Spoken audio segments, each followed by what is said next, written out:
विधायक साहब हैं, उन तक ने ये कहा है कि वाजिद तुमसे यहाँ के लोग बहुत नाराज़ हैं, तुम उनसे माफ़ी मांगो। वो तो खुद उनका माफ़ी मांगना, एक्सेप्ट करना है, कन्फेस करना है कि उन्होंने यहाँ की आवाम के लिए कोई काम नहीं किया, इसलिए वो मजबूर हो गए हैं लोगों से माफ़ी मांगने के लिए। उन्हें दिख रहा है लोगों के अंदर कितना गुस्सा भरा हुआ है उनको लेके। आप देख रहे हैं द न्यूज़ कास्ट और मैं हूं आपके साथ अमीना माजिद। दिल्ली में एमसीडी के चुनाव 4 दिसंबर को होने जा रहे हैं और सारी पार्टियां जोरों शोरों से तैयारी में लगी। इस वक्त मैं मौजूद हूं वार्ड नंबर 188 और मेरे साथ मौजूद है अरीबा खान। अरीबा खान जिन्हें शाहीन बाग से कांग्रेस की तरफ से टिकट मिला है। अरीबा खान की बात करें तो आसिफ मोहम्मद खान साहब की बेटी हैं, जो कुछ दिनों से सुर्खियों में बने हुए हैं अपनी गिरफ्तारी को लेकर। अरीबा खान, बीजेपी लीडर शहजाद पूनावाला ने बोला है कि इलेक्शन कमीशन को आसिफ मोहम्मद खान साहब के खिलाफ सख्त से सख्त कदम उठाने चाहिए और आपका टिकट कैंसिल करना चाहिए। इस पर आप क्या कहना चाहिए? जी देखिए, सबसे पहले मैं एक थोड़ा सा हाईलाइट करूँगी इस पॉइंट को कि जो वार्ड 188 है ये बहुत क्रूशल वार्ड है, बहुत इंपॉर्टेंस रखता है ये वार्ड, क्योंकि इस वार्ड का हिस्सा है शाहीन बाग, जहाँ से CNRC का प्रोटेस्ट वर्ल्ड फेम पे पहुँचा था। यहीं की औरतों ने उस प्रोटेस्ट को एक हिस्ट्री क्रिएट करी थी, हिस्टोरिक मोमेंट क्रिएट किया गया था। और देखिए, यहीं के लोग हैं जिनको 3 दिन पहले यहाँ शाहीन बाग में C ब्लॉक में जो आम आदमी पार्टी के काउंसलर हैं, उन्होंने तैयब मस्जिद पे जाके अपने उनके कार्यकर्ता वहाँ पहुँचे थे और जुमे की नमाज के बाद वहाँ पे मस्जिद के अंदर 50,000 रुपये पकड़ाए गए थे और ये कहा गया था कि 50,000 और हम भिजवा रहे हैं और आप माइक पे ऐलान करिए कि झाड़ू को वोट दिया जाए। ये मस्जिद के अंदर ये हरकत करी गई थी खुल्लम खुल्ला दिन दोपहरी में, और यहाँ के जो एक्स काउंसलर हैं आम आदमी पार्टी के, उनके द्वारा ये हरकत करी गई थी। तो देखिए, अगर इलेक्शन कमीशन की गाइडलाइंस हैं तो वो गाइडलाइंस सिर्फ किसी एक तक सीमित नहीं है। पार्टी की बात करें तो यहाँ से टिकट मिलना एक बहुत बड़ी बात है। कुछ लोगों का कहना है कि ये टिकट आपको अपने वालिद साहब की वजह से मिला है, तो इस पर आप क्या कहना चाहिए? देखिए, हमारे वालिद साहब का 20-25 साल का पॉलिटिकल एक्सपीरियंस है और उससे पहले कांग्रेस ज्वाइन करने से पहले वो इंडिपेंडेंट कैंडिडेट रहे हैं और 2 बार काउंसलर इंडिपेंडेंट ही जीते हैं। और देखिए, यहाँ के लोग जो हैं वो जो डिसीजन अपना ले रहे हैं या जो सपोर्ट हमें मिल रहा है वो इस वजह से भी मिल रहा है कि देखिए, एक तो मैं एक लोगों की डिमांड है, एक नीड है यंग लीडर्स को आगे आने की। दूसरी चीज़, एजुकेटेड यंग लीडर्स को आगे आने की बहुत ज़रूरत है।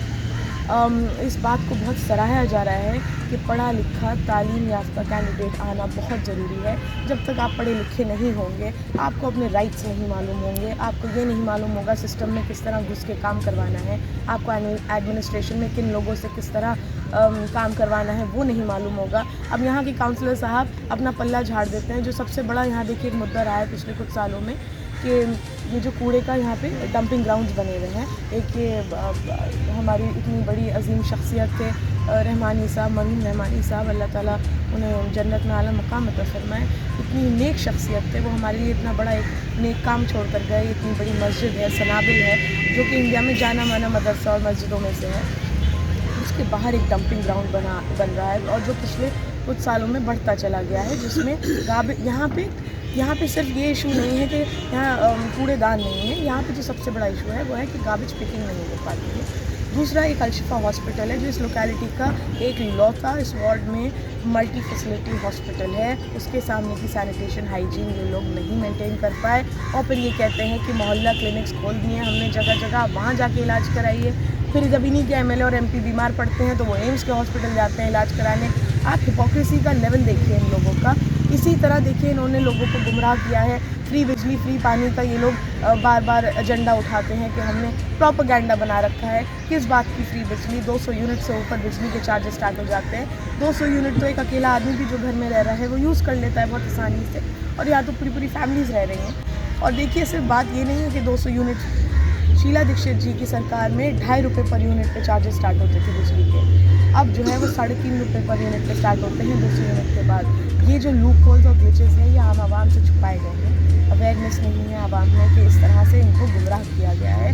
और देखिए, मैं फिर वही कहूँगी, जब तक एजुकेटेड लीडर्स आगे नहीं आएंगे, जब तक वो इन चीज़ों पे वर्क नहीं करेंगे, इन चीज़ों को हाईलाइट नहीं करेंगे, एडमिनिस्ट्रेशन पे दबाव नहीं बनाएंगे, हमारे ये जो दोनों कूड़े के ढेर हैं इन पे काउंसलर साहब जो हैं यहाँ के आम आदमी पार्टी के, वो ये कह देते हैं कि यूपी इरिगेशन की ज़मीन है, मेरे हाथ में तो कुछ है नहीं।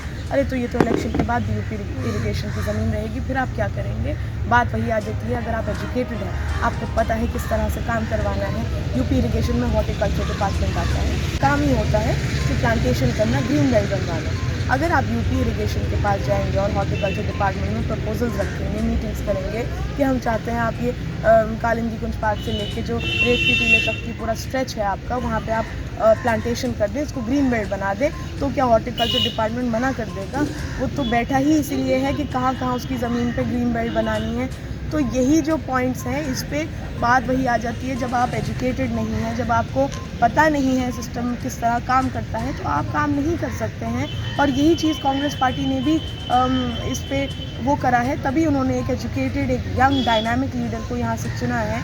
और देखिए फिर वही बात, शाहीन बाग की औरतों को एक की आवाज़ पहले भी उठी थी, दुनिया ने सुनी थी, गूंजी थी पूरी दुनिया में, और फिर कांग्रेस पार्टी ने डिसीजन लिया है कि शाहीन बाग की ही एक लड़की को उस आवाज़ बनने का मौका दिया जाए। जैसे आपने बात की अभी सारे कामों की, तो एक्स काउंसिलर बाजिद खान जो, उन्होंने ऐसे क्या काम नहीं किए जिसे आप पूरा करने का भरोसा करें? देखिए, जो बहुत बेसिक काम है इस इलाके के, जो कि है गंदगी, सफाई, कूड़ा, पानी, सीवर, इन सब पे मतलब जो पूरी दिल्ली में, बाकी वार्ड्स में क्या काम नहीं हो रहा है, पूरी दिल्ली में काम हो रहा है। लेकिन ये जो इलाके हैं माइनॉरिटीज़ वाले, यहाँ के लोगों को तरसा दिया गया है इन कामों के लिए पिछले 5 साल में। और देखिए मैं क्या गिनाऊँ उनकी कमियों को, वो तो खुद जब से इलेक्शन स्टार्ट हुआ है और उन्हें दिख रहा है कि यहाँ के आवाम के अंदर कितना गुस्सा भरा हुआ है उनको लेके, वो तो खुद हर इंटरव्यू और हर मीटिंग में माफ़िया मांग रहे हैं।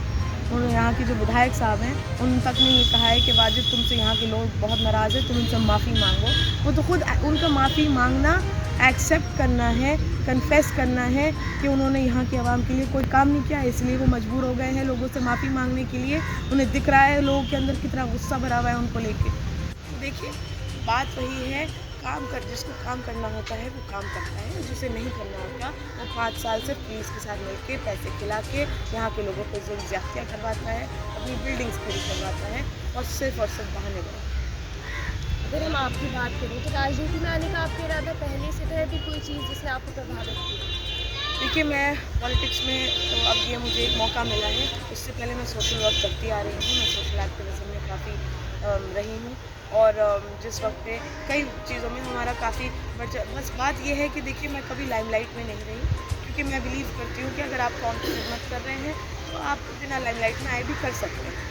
क्योंकि वही बात आ जाती है कि अगर एक सोशल वर्कर अपने पोस्टर्स छाप दे कि हमने ये काम किया, तो फिर उस पर एलिगेशन भी लगते हैं कि अरे ये तो नेतागिरी कर रहा है, इसे तो शायद पॉलिटिक्स में आना है, ये शायद इलेक्शन लड़ने की तैयारी कर रहा है। इसलिए हमारा मोटिव रहता था कौम की खिदमत करना, हम चुपचाप करते थे।